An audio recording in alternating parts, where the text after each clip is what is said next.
How to create Zoom meeting link. So if you want to create a Zoom meeting link, or if you want to schedule a meeting, share a meeting link to join, then first you need to open up your Zoom.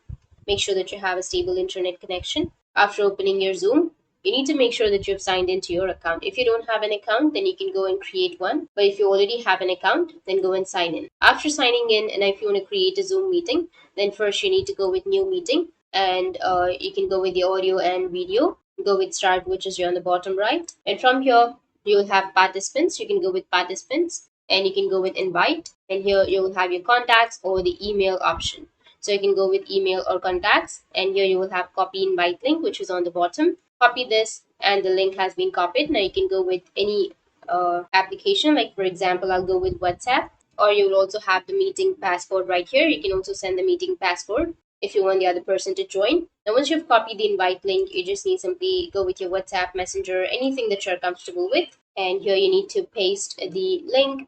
And now, if the other person taps on that link, then they will be added to the meeting. So that's it. And if you have any questions, feel free to comment below. Thanks for watching.